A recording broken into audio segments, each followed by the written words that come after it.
Boa noite a todos, boa noite, vereador Leandro Lira, parabéns pela iniciativa, boa noite também a todos os demais componentes dessa mesa, em que aproveitamos essa oportunidade para discutir e refletir sobre tema de tamanha importância. A questão dos incentivos fiscais eu vou deixar para o final. Tá bom. Tá? Enfim, basicamente quando se fala de ambiência de negócio, de desburocratização, a gente pensa muito e sente a necessidade de estabilidade. Estabilidade política, estabilidade econômica, estabilidade jurídica. Então, essas são provocações preliminares, porque quando o cara vem aportar capital, principalmente se a gente estiver diante de capital vultoso, de grande porte, oriundo de grupos internacionais, ele vai estar preocupado com isso. E, infelizmente, vivemos um momento em que essas estabilidades estão sendo colocadas em xeque.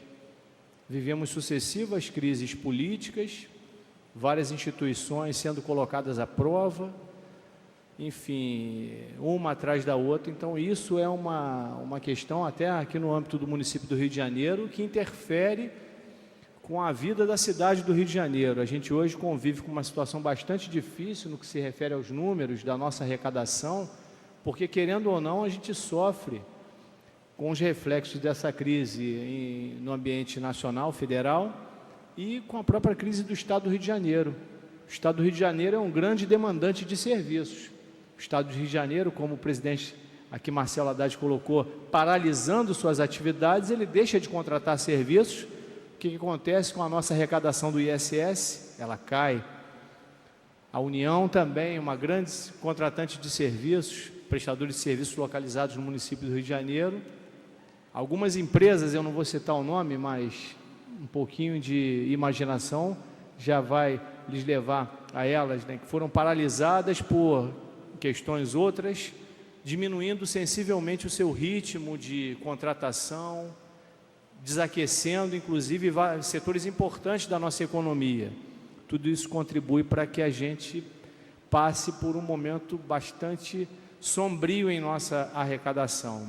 A situação hoje do município do Rio de Janeiro não é confortável. A gente tem tentado, de toda forma, vencer e passar incólume essa crise, sem essas medidas aí de atrasar salários, etc. e tal. Então, para além da estabilidade a que me referi, uma coisa muito importante é a própria ambiência de negócio. E aí eu vou aqui reportar alguns quesitos que são avaliados pelo Banco Mundial por ocasião daquele relatório Doing Business.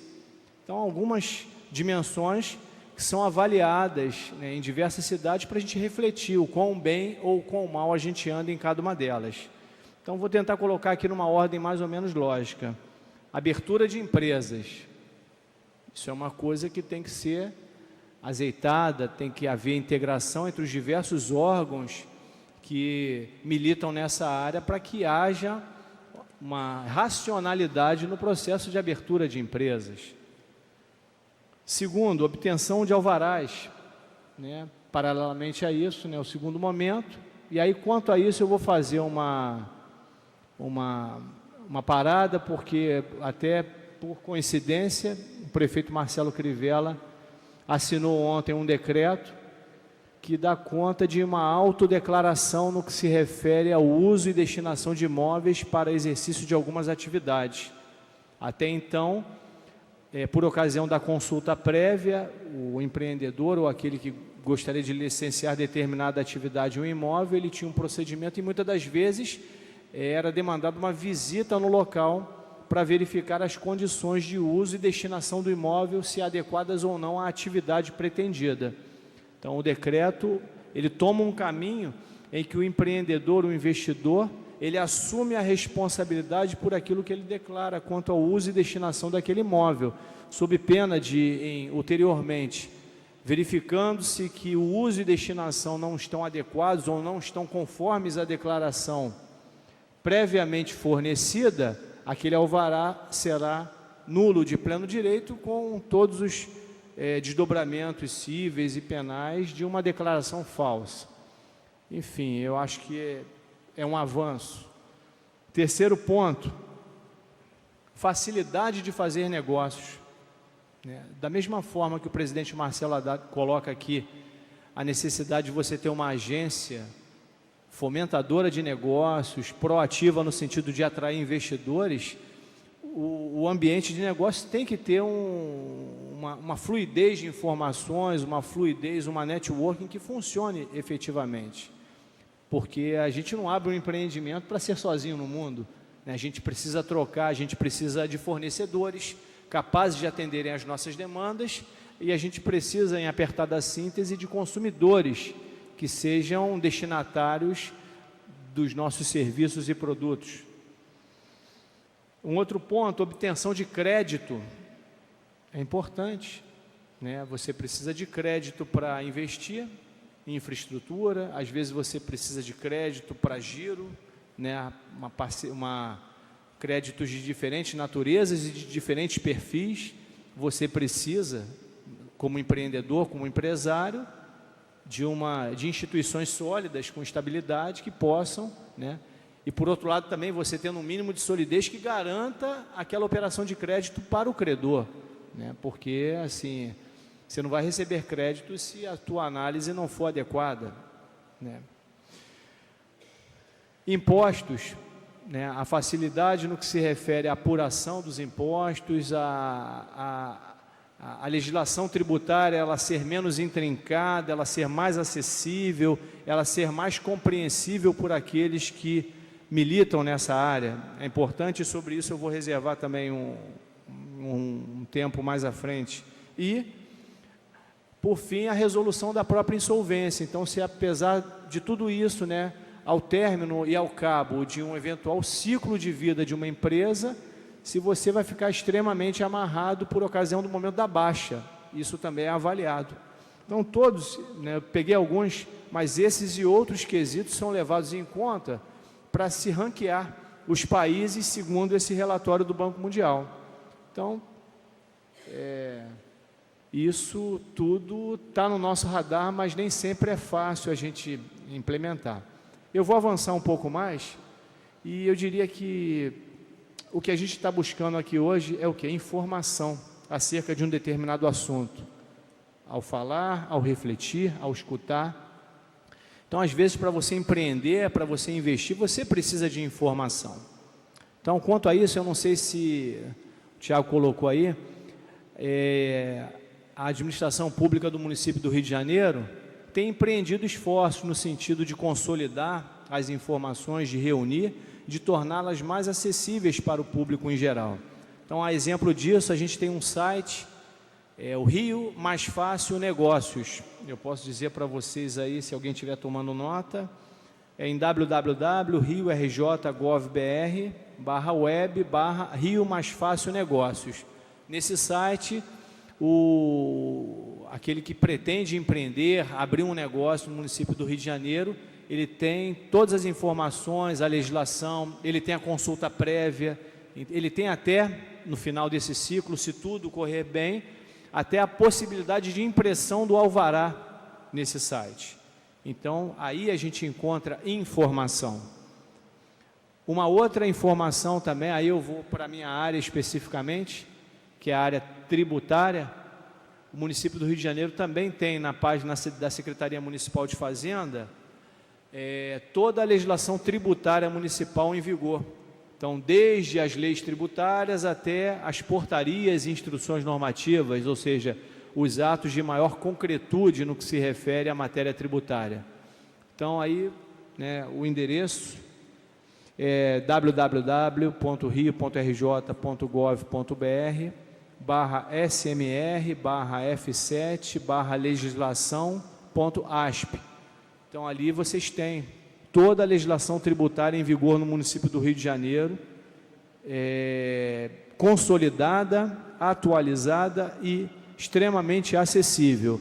Até no finalzinho dela lá, a gente tem um decreto que é de 4, 5 anos para cá, a gente faz todo ano consolidando todas as leis tributárias em vigor no município do Rio de Janeiro em um único ato, porque a gente tem diversas leis esparsas. Então, para facilitar a pesquisa sobre um determinado assunto, a gente reuniu todas as leis, né, tributárias consolidadas no anexo de um decreto. E aí, anualmente, a gente atualiza esse decreto. Os demais dispositivos a gente atualiza pelo menos mensalmente. Então, a gente lê Diário Oficial todo dia, a gente faz o trabalho de consolidar, de atualizar, de revogar, de substituir, para todas as leis, até portarias, instruções normativas, passando por decretos, resoluções, enfim, tudo isso. E eu acho que com isso, a gente, de certa forma, contribui para essa melhor ambiência de negócio no município do Rio de Janeiro. Agora, chegando ao tema, né, de incentivos fiscais, até antes disso, né, quando se fala em empreendedorismo, em desburocratização, se fala muito no peso que a carga tributária tem para os negócios. Até como representante do fisco, eu gostaria de aqui propor uma reflexão. Esse discurso é um discurso muito comum, no sentido de que uma carga tributária pesada, ela depõe contra um incentivo ou uma propensão ao investimento. Eu diria que isso até pode ser verdade, mas tem uma verdade anterior a essa. E a verdade anterior a essa é a informalidade, sim, ela depõe contra o ambiente de negócio. Porque a informalidade, ao contrário de uma carga tributária, seja ela qualquer, ela é capaz de desequilibrar o mercado. Porque quando um cara opera na formalidade e um cara opera na informalidade, seja a carga tributária que for, esse fator informalidade versus formalidade desequilibra o mercado. Então, se a gente conseguir empreender ao máximo um esforço de facilitação de abertura, claro, com toda a segurança jurídica, com todas as garantias que os órgãos de controles e licenciadores devem ter, se a gente conseguir azeitar ao máximo esse processo, esses procedimentos de formalização, eu acho que a gente avance muito e a gente vence esse primeiro crivo, que é o da barreira informalidade versus formalidade. É muito complicado para uma empresa que é composta, é legalizada, é formalizada, competir com outra que fornece o mesmo produto ou serviço, quando numa situação de informalidade. Então, se a gente consegue fazer com que haja uma igualdade de condições no que se refere à formalização dos negócios, a carga tributária passa a ser um problema secundário, porque ela passa a ser igual. É como um juiz ou campo de futebol ruim, é ruim para os dois times, e aí você não desiguala. Então, assim, como representante do fisco que sou, eu gostaria de propor essa reflexão aqui, e gostaria de colocar, assim, eu a tenho em séria conta. Por isso, eu acho que a preocupação de formalizar ou de fomentar o maior grau de formalidade dos negócios possível é uma preocupação tremenda, tanto para o que se refere ao equilíbrio de mercado e condições de concorrência, quanto para a manutenção dos níveis de arrecadação. Porque se você trabalha também com alto grau de informalidade, você vai ter riqueza circulando fora do alcance da tributação. Então, basicamente, e assim, quanto aos incentivos propriamente ditos, a provocação que eu faço é a seguinte: a diferença entre o veneno e o remédio é a dose.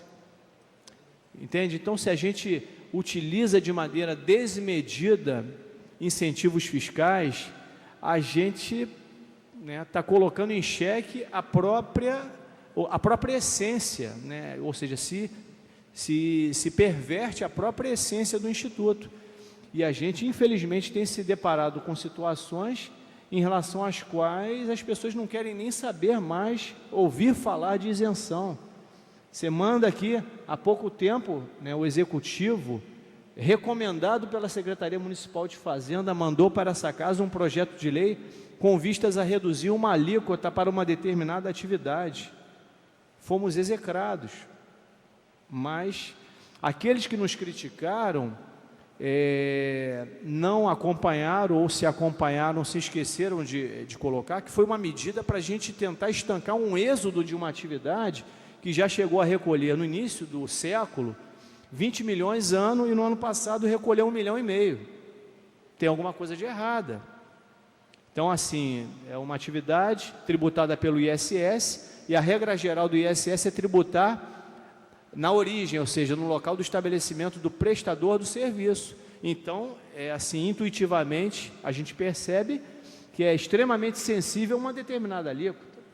Se o cara tem a possibilidade de migrar o domicílio tributário dele e prestar serviço de outro município, ele vai embora. E foi o que a gente identificou e tentou, né, trazer para cá. Agora, a gente até vai sugerir o arquivamento desse projeto de lei, não porque ele não tenha tido um mérito no momento em que proposto, mas porque foi derrubado um veto ontem na lei complementar do ISS, que para essa atividade em especial, subverte a regra geral de que deve-se o ISS no município em que é estabelecido o prestador do serviço. Ou seja, derrubou-se um veto colocado, instituindo que para essa atividade, a administração de cartões de crédito, o domicílio competente para cobrar o imposto será aquele em que localizado o tomador do serviço. Aí vamos fazer uma reflexão. Ambiência de negócio, né? Você imagina uma administradora de cartões de crédito, que na verdade são as credenciadoras, né? São aquelas que autorizam o estabelecimento a utilizar determinadas bandeiras. Ela tem maquininha em 5.500 municípios. Você já pensou o que é isso? Deslocou-se o domicílio tributário para 5.500 municípios. Vocês já pararam para imaginar o que vai ser o banzé tributário, o carnaval tributário, para entender 5.500 legislações tributárias, 5.500 obrigações acessórias. Em alguns casos você vai inviabilizar o negócio do cara por conta dessa mexida. Quer dizer, o veto foi colocado e o argumento do veto foi justamente esse, só que o veto caiu numa tentativa de o presidente Temer compor com vários prefeitos que imaginaram que dispor dessa forma seria distribuir a receita tributária para os diversos municípios. Aí, quanto a isso, eu aproveito para fechar. Esses municípios não terão condições de fiscalizar essas atividades e a evasão tributária vai ser muito maior. Tá? Eu agradeço a atenção de todos vocês e coloco-me à disposição para a gente conversar sobre essas e outras questões em um momento oportuno. Muito obrigado, muito obrigado. Próximo orador, o senhor Ricardo Negreiros.